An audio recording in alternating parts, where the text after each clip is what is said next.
श्रीनाथ जी गुरु गोरखनाथ जी के चरणों में आदेश आदेश आदेश। महामाई महाकाली भैरव बाबा भगवान दत्तात्रेय जी नवनाथ 84 सिद्धों के चरणों में आदेश आदेश आदेश। अलख निरंजन हर हर महादेव। बात करते हैं भैया, शनि राशि परिवर्तन क्या प्रभाव पड़ेगा कन्या राशि पर। तो हमने आपको पहले बताया था कि भैया 14 साल के वनवास से अब आप शनिदेव की कृपा से बाहर निकल आए हैं। तो अब बहुत से लोग कहते हैं कि बाहर निकल आए तो गुरुजी सुख क्यों नहीं मिल रहे। तो भैया बहुत से लोगों को सुख मिलने की शुरुआत हो चुकी है, लेकिन 14 साल में जो खोया क्या वो 4-5 महीने में आप पा सकते हैं। 14 साल में किस किस प्रकार से खोया होगा। तो अचानक से तो भैया ऐसे ऐसे नहीं मिलने वाला। हाँ, धीरे धीरे अब आपके सफलता के मार्ग खोल रहे हैं। अब शनि देव के फिर से वक्री होने के कारण आपको पता है कि जब शनिदेव वक्री होते हैं तो एक घर पीछे का और एक घर आगे का भी फल देते हैं। तो एक घर पीछे का फल देंगे तो क्या फिर से कन्या राशि पर पनौती की शुरुआत हो जाएगी। बहुत से लोगों के मन में यह सवाल होगा।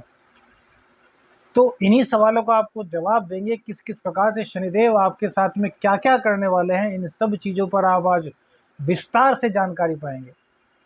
तो देखिए, शनिदेव अब तक आपके छठे स्थान में बैठ करके आपके छठे स्थान के साथ साथ तीसरी दृष्टि से 8वें स्थान को, 7वें से आपके 12वें स्थान को, 10वीं दृष्टि से आपके 3रे स्थान को देख रहे थे। अर्थात 4 हाउस का आपको फल दे रहे थे, लेकिन अब 2 हाउस और बढ़ गए हैं। कौन कौन से? एक तो आपका पंचम भाव, पंचम का भी आपको फल देंगे, और दूसरा है आपका सप्तम भाव, सप्तम का भी फल देंगे। अर्थात 12 हाउस में से 6 हाउस पर अब शनिदेव का अधिकार है।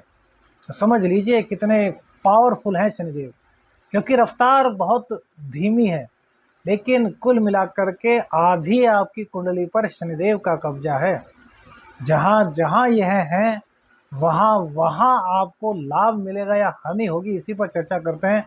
तो सबसे पहले तो रोग रिपू ऋण इन तीनों का शमन अब और तेजी के साथ करते हैं, क्योंकि इनकी पावर वक्री होते ही काफ़ी अधिक बढ़ जाएगी। तो रोगों से परेशान थे, कोई रोग नहीं जानता, तो रोग अब जब ठीक हो जाएगा, कोई वैद्य मिल जाएंगे, कोई डॉक्टर आपको मिल जाएंगे। रिपु से परेशान थे, शत्रु कहीं ना कहीं आपको दिक्कत दे रहे थे, तो भैया अब शत्रुओं की शामत आने वाली है। अब शनिदेव की पावर और अधिक बढ़ जाएगी और शत्रुओं को ऐसा शमन करेंगे कि वो भूल जाएंगे कि भैया कन्या राशि वालों से पंगा कैसे ले लिया भाई। और ऋण, अब भैया ऋण कैसे उतरेगा। बहुत से लोग कहते हैं गुरुजी हमारा ऋण नहीं उतरता, उपाय बताइए। तो भैया ऋण उतारने के लिए आप ही बताइए क्या उपाय हो सकता है। ऋण उतारने के लिए एक ही उपाय है कि आपको अपनी आमदनी को बढ़ाना है। अब आमदनी आप बढ़ा नहीं रहे और कह रहे हैं कि ऋण उतर जाए, तो भैया ऐसा संभव नहीं है। एक्स्ट्रा रिसोर्सेज के साधन तो आपको क्रिएट करने होंगे ना, माइंड लगाना होगा। और यह जो आपका व्यापार है उससे आप बहुत अच्छा कमा सकते हैं, तो फिर उसी में ध्यान लगाना होगा। उसके बाद भी यदि आपके रास्ते बंद हैं तो फिर कुंडली विश्लेषण कराइए। यदि हमें लगता है कि कुंडली विश्लेषण करने के बाद आपके वास्तव में दिक्कतें हो रही हैं, तो फिर असुर लक्ष्मी का एक विधान आपको देंगे, जो विधान आपको करना है। उसके बाद धन आगमन में जितनी भी दिक्कतें होंगी ना, वो धीरे धीरे करके आपकी दूर होती चली जाएंगी। तो कुल मिलाकर के रोग रिपू ऋण तीनों का सर्वनाश करने पर वह शनिदेव आमादा हो जाएंगे। अब पंचम का फल देंगे तो क्या पनौती का असर होगा। जैसे कि पहले 2.5 साल गुजरे, बहुत से लोगों की माताओं ने साथ छोड़ा होगा। पिछले 3 साल में जब से कि शनिदेव की पनौती 2020 में शायद जनवरी में स्टार्ट हुई थी, तब से भैया बहुत से लोगों की माताएं ऐसे में ही इनको छोड़कर चली गई होंगी। तो बहुत लोगों के कमेंट्स आए थे उस टाइम भी, तो समय ही ऐसा था। तो क्या अब शनिदेव उसका भी फल दे रहे हैं, उसी भाव का प्रभाव वो देंगे, तो क्या अब ऐसा होगा, क्या पनौती की शुरुआत होगी। तो इसका आंसर है भैया नहीं, परेशान मत होइए। वो पंचम का फल अवश्य देंगे, लेकिन पनौती का फल नहीं देंगे। पनौती का फल तभी देते हैं जब राशि से पंचमेश होते हैं। अब राशि से आपके षष्ठेश हैं, तो भैया उस फल को तो आप भूल जाइए। अभी वो फल दोबारा से आपकी कुंडली में बहुत सालों बाद आएगा, अभी नहीं। अभी तो गया है समय, उसको गुजर गया है, तो उसकी गुजरे समय की याद मत कीजिए। तो क्या करेंगे, तो भैया यहाँ पर आपके ज्ञान को बढ़ाने का काम करेंगे, क्योंकि शनिदेव की राशि अपनी ही है। तो आपके ज्ञान को बढ़ाएंगे। प्रेम संबंधों में आपकी कुछ दिक्कत आ रही थी, तो प्रेम संबंधों को मजबूत करने का कार्य करेंगे। प्रेमी आपको छोड़ करके चला गया, तो प्रेमी आपके पास आएगा। प्रेमी या प्रेमिका रूठ करके चली गई थी, तो वो अब आपके पास वापस आएगी। आपकी गलती नहीं थी, आपकी पत्नी ने आपको छोड़ दिया था, आपके पति ने आपको छोड़ दिया था, तो अब वो रोता हुआ वापस आएगा, कहेगा कि मुझे माफ़ कर दो। मुझसे गलती हो गई थी, मैं बहक गया था। लेकिन भैया माफ़ करना या ना करना वो आपके ऊपर डिपेंड होगा, क्योंकि कष्ट आपने झेले हैं, कितना आपका अपमान हुआ है, उसको आप भुला सकते हैं, उसको माफ़ करते हैं तो माफ़ कीजिए, वरना भैया आगे की ज़िंदगी देखिए, क्योंकि हम इन मामलों में बड़ा साफ रहना चाहते हैं। देखिए, एक चीज़ समझिए, हो सकता है आप लोगों को बुरा लगे, लेकिन फिर भी कहेंगे ज़रूर, क्योंकि यह मंच थोड़ा अलग है। हम किसी को प्यार करते हैं, चाहे वो लड़का है और चाहे लड़की, दोनों के लिए कह रहा हूँ। हमने किसी को प्यार किया, बहुत प्यार किया, उसने हमें धोखा दिया, छोड़ कर के चली गई। हम उसके लिए तड़पे, बहुत तड़पे, यहाँ तक कि हॉस्पिटलाइज़ चले गए, हॉस्पिटलाइज़ हो गए। उसके बाद वो लड़की या लड़का जिसके चक्कर में हमें छोड़ कर के गया था, उसने उसे धोखा दे दिया, और वो फिर से हमारे पास वापस आती है। तो क्या भैया, हम चाहे हम लड़का है चाहे लड़की, उसको अपनी ज़िंदगी में एक्सेप्ट कर लेना चाहिए? जिससे हमने इतना प्यार किया वो किसी और के पास चला गया, तो क्यों? क्या हमारे प्यार में कमी थी? क्या हमने प्यार नहीं किया था? क्या हमारा सिर्फ आकर्षण था? यदि आपका आकर्षण था तब तो आपको माफ़ कर देना चाहिए, लेकिन भैया यदि आप प्यार किए हो और प्यार में आपको धोखा मिलता है तो नहीं। अब बहुत से लोगों का तर्क का, गुरुजी अपनी गलती मान करके आ रही है या गलती मान करके आ रहा है तो हमें उसको क्षमा कर देना चाहिए। तो भैया, जो एक बार आपने प्यार को, जिसको, जो आप हैं, जो एक बार आपको धोखा दे सकता है, तो उसकी क्या गारंटी है कि आगे वो आपको धोखा ना दे? बस इस बात को सोचना है, बाकी निर्णय आपका है, आपकी लाइफ है। हमने तो सिर्फ एक चीज़ें जो हमारे सामने कई बार आई हैं, उन चीज़ों को आपको बताया है, उन चीज़ों को आपके साथ शेयर किया है, क्योंकि हम आपको भैया अपने मित्र मानते हैं। हमें कहते हैं हमें गुरुजी मत कहा करो, हमें एस्ट्रो शावर मित्र कहा करो। देखते हैं, हमारी उम्र भी छोटी है, बस ज्ञान हमारे गुरु गोरखनाथ जी की कृपा से, हमारे गुरुजी की कृपा से थोड़ा हो गया है, जिसको आपके साथ शेयर करते हैं। अन्यथा हो सकता है उम्र में आपसे बहुत कम हो, तो हमें गुरुजी की पदवी मत दीजिए, एस्ट्रो शावर मित्र।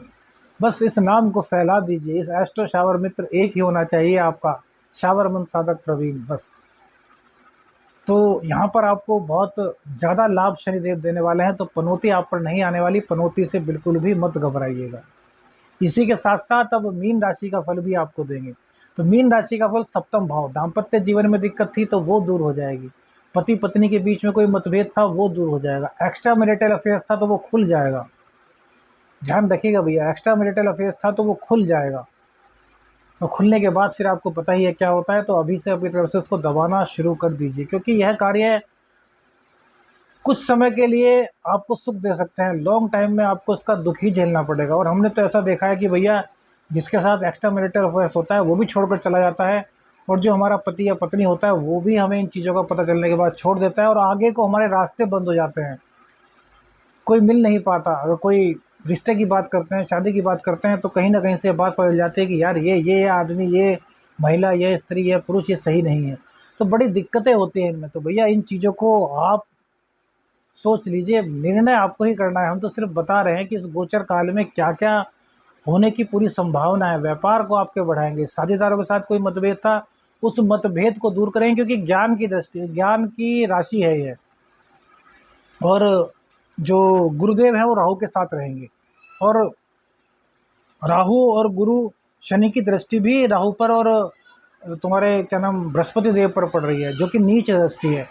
तो साझेदारों से जो दिक्कत है वो कम तो कराएंगे, लेकिन साझेदार अंदर ही अंदर आपके खिलाफ कोई षड्यंत्र रच सकते हैं। अब शनिदेव रोग रिपु ऋण के घर में बैठे हैं, तो आपको कुछ बिगाड़ तो नहीं पाएंगे वो लोग, लेकिन फिर भी आपको सावधान रहना होगा। क्योंकि भैया, यदि शत्रु को कमज़ोर समझ लोगे तो समझ लो आपने हार मान ली और अपना सब कुछ उसे दे दिया। तो इसलिए कभी भी हार मान के मत बैठिएगा, कर्म करिएगा, कर्म प्रधान है ये देश। भगवान श्री कृष्ण ने भी गीता में कहा है, कर्म किए जा, फल की इच्छा मत कर। कर्म के अनुसार फल भगवान देगा, बस कर्म अच्छे हों, सकारात्मक हों, भारतीय संस्कृति से ओतप्रोत हों, तो फिर आपको घबराने की कोई भी आवश्यकता नहीं। कोई भी दशा है, कोई भी अंतर्दशा है, कोई प्राण दशा है, क्योंकि मृत्यु से कैसे घबराना, एक दिन सबको जाना है। जब आदमी बच्चा जन्म लेता है ना, तो ऐसे मुट्ठी भींच कर लेता है, और जब जाता है ना, ऐसे खुले हाथ।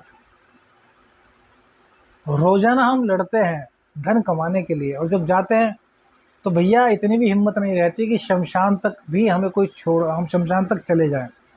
4 लोगों की आवश्यकता पड़ती है। शमशान पहुंच जाएं तब भी अर्थी पर लेटाने के लिए लोगों की आवश्यकता पड़ती है।